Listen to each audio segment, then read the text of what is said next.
had to come to the Women's March. I did the first time around last year. Had a great time. I'm glad it's sunny and a nice day.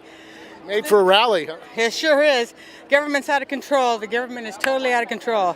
They have totally alienated everybody who's come to the United States to live a decent life. Nobody here is Native except for the Native Americans.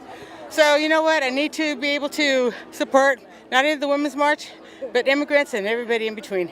How do you think we're going to stop these, seems like, increasing attacks on immigrants, the ICE, the raids, the deportation? Well, number one, I'm so glad the Dems are holding their ground because this is ridiculous already. They can't trust the other side. They used to have some morals and some standards, but now all that's gone out the window. They can't even trust the word. So it's time to start voting probably more women, more men who are sympathetic to the causes, because you have to work together. These people just keep going apart more and more. What has been the effect on immigrants? Do you know any recent immigrants? I do. They're scared to death every single day. They're tired of the extensions. They're tired of living in fear. They're tired of trying to wonder whether or not they step out the door, they're going to get arrested. It's crazy. This is not America. Are their lives being destroyed? Yes, they are. They don't even know if they're going to be with their family one day or the next. It's ridiculous. We're here to support women and resist against Trump and his administration, sexism and racism. Teamsters Local 856. So maybe you can talk about Jorge Garcia while you're here today. Yeah, What's your name? I'm Teresa Paxton, and Jorge Garcia is a Michigan man, father of two, who lived in the Detroit area for 30 years. He was brought here as a 10-year-old from Mexico, but he didn't qualify for DACA because he was too old when the law went into effect. He fell through just a crack in the law. And so he was deported on Martin Luther King Day, and this is a picture of him being torn from his family and sent to Mexico. And I just think that's cruel. And we are all immigrants. Unless you're a Native American, we are all immigrants in this country. And so I'm here to support Jorge Garcia's family. How does it feel, do you think, for him and potentially millions of others who face this? You know, I've heard that the Dreamers come into the senator's office in tears every day. They are terrified. They're distraught. They can't work. They can't go to school. And we need to repair this. We need to fix this so that they have the security that we all enjoy as well. And it seems like immigrants are being blamed in this country by the government officials and for the problems, the economic, social problems, violence. What is the reality? What was the last? What is the reality? I mean, that seems to be the argument, that we have to be worried about the immigrants, that they're injuring, hurting, and killing people. No, immigrants are an integral part of the fabric of our economy. I mean, I've come from Sonoma County where we've had huge wildfires. There are not enough workers to rebuild the houses. There are not enough workers. And if we cut down immigration, we're going to hurt the whole country and our economy. So I think that argument is completely backwards. They're an integral part of the fabric of our economy. And why do you think the government is doing this, the Trump administration? Because he's trying to consolidate power. But I think really it's all about he and his cronies want to loot all of our resources. They want to scoop the oil, and they don't care about any of the rest of us. It's all about their greed and their wealth. And I really think that Trump would like to be one of Putin's oligarchs. That is his ultimate goal. He wants to be in the club. So you're here today for Jorge and many others. For Jorge Garcia and for all the other people who've been trampled on by the Trump administration. What do you think of Betsy DeVos? To be fired. She is a white woman of privilege. She's just as bad as the white men of privilege that are currently trying to run this country. She needs to be fired. Something like that.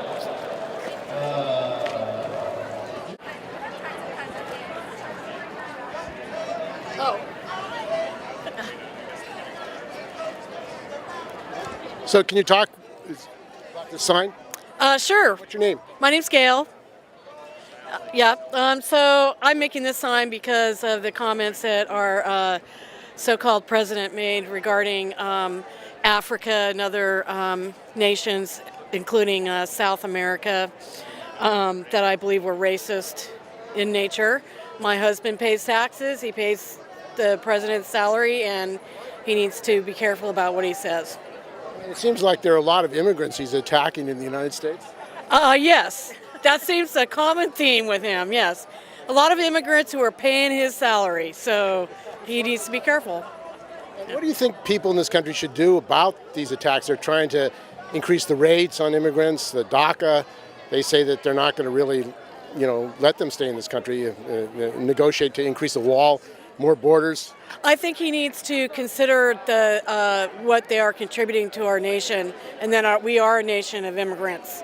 We're a nation of immigrants, so that's what we were founded on. So again, I think he needs to be careful about what he's doing and protect the people who are contributing to our country.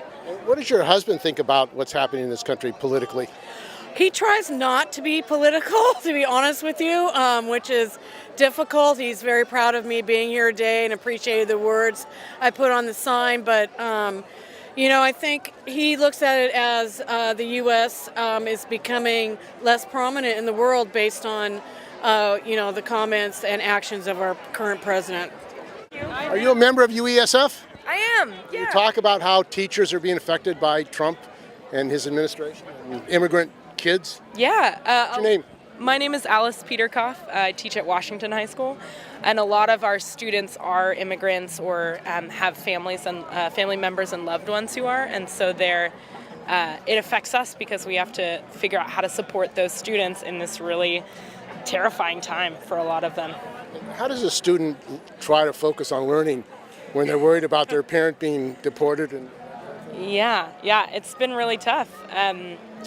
I think a lot of teachers are trying to make an effort to make space for students to talk about how they're feeling and how this is affecting them so that they can then move on and focus on learning, but it's definitely seems to be really hard for them. And I heard that ICE is actually waiting at schools when parents drop off their kids in the South Bay and Southern California. What do you think the labor movement should do about ICE and these increasing raids? They want to raid workplaces and that kind of thing. Well, a lot of us they've handed out information about, our rights. We don't have to let anyone into our school or our classrooms without our permission. And so a lot of us actually have posters up in our rooms of what students and teachers should do if this ever comes up at our campuses. I mean, it's definitely a scary time, for sure.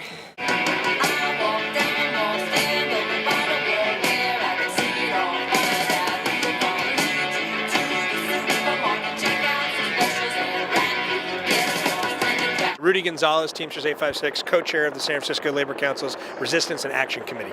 What's going on here today? Well, today, labor's coming out to support our sisters in the Women's March and in the movement for the Bay Area. And the Trump administration now, it's a one-year anniversary, we have a shutdown government. Are you surprised that on the anniversary of the administration, the government now is shut down? I'm sadly not surprised that the shutdown has occurred. And how are working people, women, workers being affected by the actions of the government? Well, I think they're being affected by the inactions of the government and the actions of the government. We still have an entire part of our society that is paid 78 cents on the dollar. It's absolutely embarrassing and it's unfortunate, and things need to happen. Things need to change. So I think the inaction is worse than the action. But, we have a president who absolutely has a disregard for immigrants, for women, for people of all classes. And I think it's time that people see that people aren't going to take it anymore. People are going to rise up, people are going to show out in the streets, and they're going to do something about it. Now, the government shutdown may affect 850,000 workers. OSHA, CDC, a lot of critical areas for working people and the public are being affected. How should these workers organize to fight back, and how are working people going to get back to work? Well, it'd be interesting to see how some of the workers unite, particularly the civilian workers that are contracted with the government, that are misclassified as independent contractors. It'd be great to see them organize and start, associations or committees or unions of their own. But in terms of working people, through their unions, we need to be pushing for grassroots organizing to demand the government to respond to this. We hear about some of the programs, but you often don't hear the human story of actual workers and how their families are impacted. We have people who are essentially going to be working for free. When has that ever been okay? And the government, the Trump administration, they believe in outsourcing, contracting out. What is the reality of these people that have been outsourced to do public work? Well, outsourcing, we believe, is quitting. We think when a company outsources, they quit on their product, they quit on their customer service, and they quit on their communities that rely on these good jobs. It's a race to the bottom. And a lot of times we only talk about outsourcing in the context of shipping jobs overseas. And we know that, and we know that that's brutal. We've seen United Airlines and a lot of workers and the machinists and the Teamsters lose jobs overseas. But there's also outsourcing in the form of automation. There's outsourcing in the hotel industry. There's outsourcing in the car rental industry. There's a lot of workers who every day, public and private, are facing an automation and a sensationalized centralized, like, tech vibe around a lot of their jobs, but these are good jobs, and there hasn't been a conversation about what's going to happen to our pension systems, to Social Security, to Medicare, to these institutions that were set up as safety nets and require human beings being in these jobs to keep these programs going. So we think outsourcing is an absolute failure on the part of local government when it occurs, and on the part of the federal government when they do it to, by deregulation. We are going to be a contingent. Diane Rapoon, and I'm a member of Fighting for Veterans Healthcare. We've been fighting since last year to try and stop the privatization of the VA, which has been an absolute year-long battle, and it looks like Congress is going to allow that to happen, and so we really need to try and get that stopped. What does privatization mean for veterans and the workers at the Veterans Administration? Well, for the workers, it's unbelievable. I mean, apart from the fact that about 30% of them are veterans, basically what they're saying is that they are going to give unfettered access to any veteran who wants to say, I want to go out to a private clinic. So what's going to happen is, one person goes out, it costs twice as much to go to a private clinic than it does to go to the VA. That money's going to come out of the VA. They're going to end up cutting the forces at the VA. That means access is going to go down at the VA, which means more veterans will want to go out to the private sector. So they have created two bills, one in the House, one in the Senate, both which essentially say that it is the veteran's choice. It doesn't matter whether or not the VA has better outcomes or the VA has less wait times. There are no metrics to determine whether the private sector can do a better job, but they're going to leave it totally up to the veteran as to whether or not they want to go outside. And I don't know about you, but I had a regular medical plan. They wouldn't let me go outside of my provider network, but essentially Congress is saying, no, we're going to let every veteran go wherever they want, and we'll foot the bill. So that means all that money is just going to go out to the private sector. And this issue of privatizing, it's not just in the Veterans Administration, it's all over. How is privatization going to affect the entire public of the United States? Well, I think that what people will find is that, this myth that the private sector does everything more efficiently and, it's easier to do things in the private sector is absolutely a myth. The Veterans Health Administration, that's the only one I'm familiar with, has better outcomes than the private sector healthcare. But there are special things that veterans need, problems that they're not going to find. But not just that. I mean, in every metric, any hospital can do a knee replacement, but the VA has better outcomes than just a regular hospital, in addition to the special services they offer to veterans. So, like I said, I can't speak exactly to what other areas are going to be, but I do know that for the VHA, it makes no sense to get rid of the Veterans Administration. Are veterans concerned about this in the United States? Yes, and what's really sad is the fact that the veterans, when asked, are in fact say overwhelmingly by like 70 to 80%, they want to keep the Veterans Administration, they want to keep the hospitals, they don't want to privatize. But we're finding that both Congress, both Democrats and Republicans, are letting the Republicans get away with this. And what's really sad is some of the veterans service organizations, who have always been the ones that supposedly are supposed to fight for us, are letting it happen too. They're giving away the store to get a few benefits that they haven't been able to get before, but they're not seeing that the bigger picture is it's all going to go away if they let this happen. My name is Jessica Buxbaum. I am a teacher at City College, and I'm the secretary of AFT 2121, which is our faculty union. And I'm a woman, and I'm a feminist. And we're here because the current administration, the Trump administration, is doing everything they can to lower the status of women, people of color, workers, and the Trump administration is basically rolling back everything we've fought for and won over the last century. And so we're here to stand up against all of that. And one of the issues is immigrants, the treatment of immigrants. Have the students just at the college been affected by these attacks? Absolutely. In fact, right now people are living in fear because of the ICE raids that we hear are planned. Our college is actually a sanctuary college. We're really, really proud of that. Our administrators, our faculty, our staff, and in particular our police, all came out last year, at the beginning of last year, to say we will be a sanctuary college. We will not turn people over to ICE. So yeah, we're here to stand up for immigrants for sure. And how do immigrants get educated when they're in fear of being arrested, their family being deported? Right. I mean, there's a lot of fear out there, and all I can say is we're doing our best to fight against it and to make sure that our students know that City College is a safe place to be. Survival in San Francisco, tech center, all the billionaires, surviving for teachers. Can you survive in San Francisco? Right. Okay. So that's one of the other big issues right now. It's not, of course, on the local level, it's really, really hard for us to recruit and retain highly qualified faculty because our salaries, our salaries are lower than the Bay 10. And we've been fighting really, really hard against the austerity, the whole narrative of austerity that's here in the city, but also in our state and across the country. We're in the richest city, in the richest state, in the richest country in the world. So the idea that somehow we don't have enough money to educate people is simply a lie. And what do you think has to be done about that? Because it seems like not just teachers, but regular working people can't live in the Bay Area anymore. They have to go to Stockton, hours to commute. I mean, it's a social crisis. Yeah, it is a social crisis. And so, I mean, at the college level, we think the college really can do a better job of coming up with salaries that allow people who are working as faculty to live here. But on a broader level, we completely support the fight for 15. We think it should be even higher than that. And I'm talking about the minimum wage, right? Public housing, I mean, there's a reservoir. They're trying to privatize it, 1,300 condos. Your local passed a resolution against privatization that to turn it over to City College. It could be teacher housing, student housing. There's all kinds of different housing things that need to happen. There are a lot of groups in the city that are trying to work and advocate for housing. There are so many avenues where we could make a difference for people, where we can do better. One of the things that we've achieved is free city.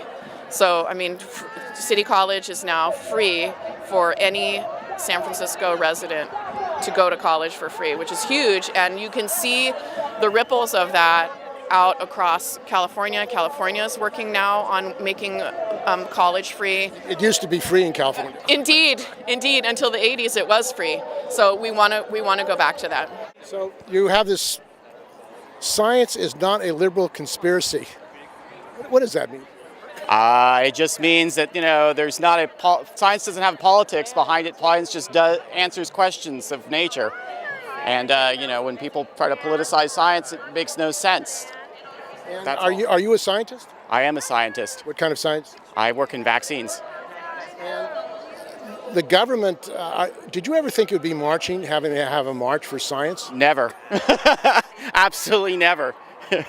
I'm the least likely person to ever participate in a scientific or a march about anything. So what does it say about America at this point? It's a little disappointing, that's for sure. So. And the issue of attack on scientists, these agencies, scientists are leaving the EPA, they're leaving the government. Does that concern you? Very much so. I think that we should, again, the government's job should be to support what the facts say and what we should be doing, and it shouldn't be bogged down in politics because it doesn't fit someone's agenda, And I'm not going to say, well, at this point it's all, from the Trump administration, but it doesn't say that another administration in the future wouldn't do the same thing. So, and why is it happening that science would come under attack? The idea of science. It doesn't fit someone's narrative of what should happen, or someone's lining someone's pocketbook. So you think there's a corporate-driven science agenda? I don't even think it's a corporate thing, because I think there's a lot of corporations in this world that probably actually believe in science and are actually moving things forward because of science, or trying to make new drugs or things that work. But there's certainly there's some basis for the administration to think that, for example, global warming interferes with their narrative of coal producing or something else. So, are you concerned for the future of the country and the world that, for example, global warming, people say that it doesn't exist and we don't have to concern ourselves with it? Well, yes, I'm concerned when people say it doesn't exist. I think what we would like to see is people exploring it and figuring out, okay, maybe it's happening, maybe there's ways we can fix it, rather than sticking your head in the sand and pretending like it doesn't exist.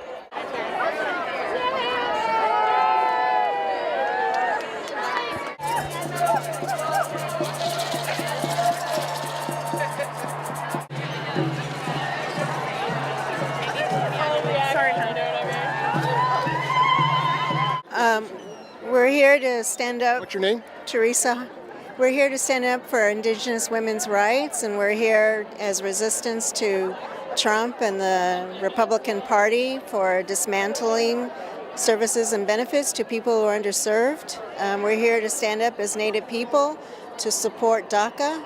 You know, as Native people, everyone who's not here is Native, they're a settler. So, you know, we feel like that we want to support our people who are here from Latin America. Many of them are indigenous people. They're indigenous people, and we recognize them as indigenous. Why is the government, historically, blamed Native Americans, blamed immigrants? It seems like it's whipping up a big hysteria against the people. Why is it blaming? Because we're getting in the way of making money. That's the DAPL, the protest against DAPL. It's about, standing in front of the exploitation of natural resources for money, for mining, and the carelessness of it, the lack of a futuristic vision. You want to protect the planet, protect the resources for future generations, not just for our own needs or our own wealth. And the pipeline, that's about making more profit for fossil fuels? Exactly. It's consumption. It's about immediate gratification. So it's the perpetuation of wealth. And there was a mass protest. Thousands of people came to Standing Rock to stop this pipeline. What effect did that have on Native American community in the United States? And did it strengthen the struggle to protect your lands? I can't speak for all Native Americans. I can only speak for myself. But, it really solidified and brought the unity that everyone recognizes. We're all from different tribal nations, but it was really empowering to see people from my area go up to South Dakota, people from here to go up to South Dakota. So it was unifying, and I really admire the folks that made that sacrifice to go up there. And the cutback in services, health care, benefits, all kinds of services, how is that going to affect Native American people?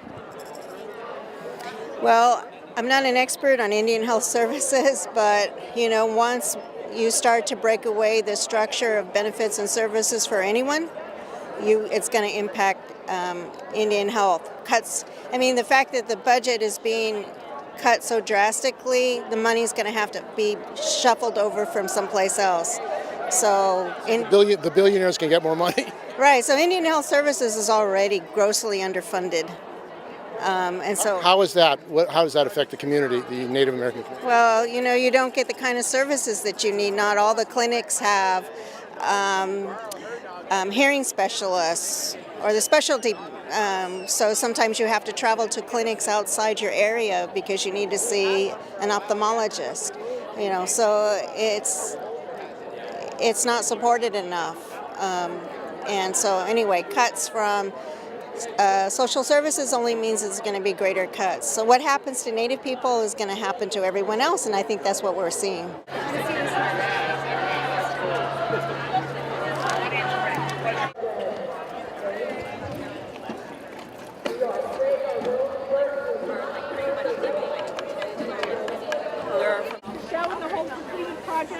There's 18 different artists who come together, each doing a different sculpture. The artist who did this, she's 91 years old, Elaine Bagdley Arnaud. And so this is the first one that's done. It was her brainchild. And we're just getting it out there and looking for places to show and support for the project. Great place to come. Yeah. So how long did it take for her to... Holly, Victoria might know. How long did it take Elaine to do that? Oh, it's taken about 6 months, I think. Well, we're doing a group project with 18 other artists. And so we're looking for a venue because each one's taking a cabinet member and representing what's being flushed down by that member of cabinet of our values. And Keith Matting, a member of the Inland Boatmen's Union, and we're here to march for women's rights, labor rights, and to prevent the fascists from taking over this government. We're all out here to participate in government and stop the fascists from taking over this You think there's a danger of a fascist coup in the United States? Oh yeah, you see fascists every day. They're in the White House right now. So we're out here to stop anti-labor and anything we can do, citizens. It was in D.C.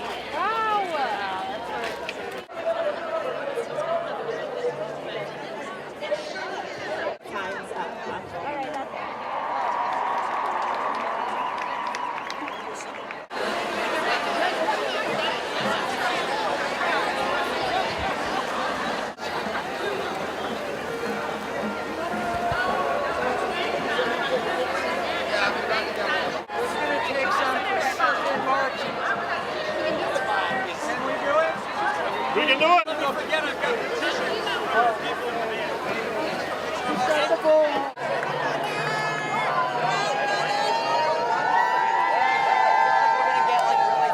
Not be able to like do anything.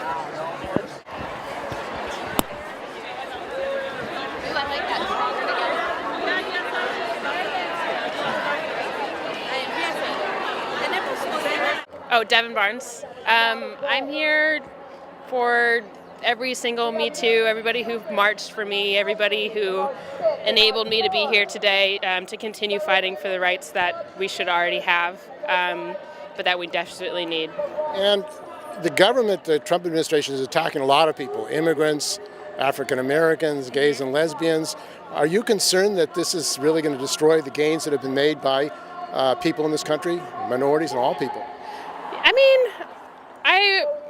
I think I started out concerned, but to be honest, just seeing like the amount of people that show up at rallies like this and people who have come together and been awakened to everything going on in this country, I don't think I would say I'm concerned at this point. I think he's uniting all the people that he's attacking. That's like a silver lining. It's kind of weird to say that, but I think he's gotten a lot more people to realize what's going on just by the pure atrocity of what he's doing.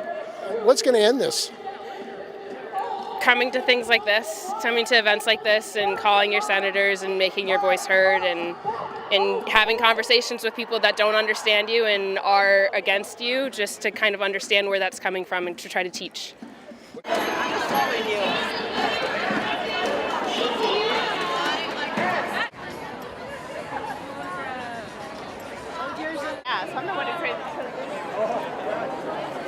Well, it's not marching to is like,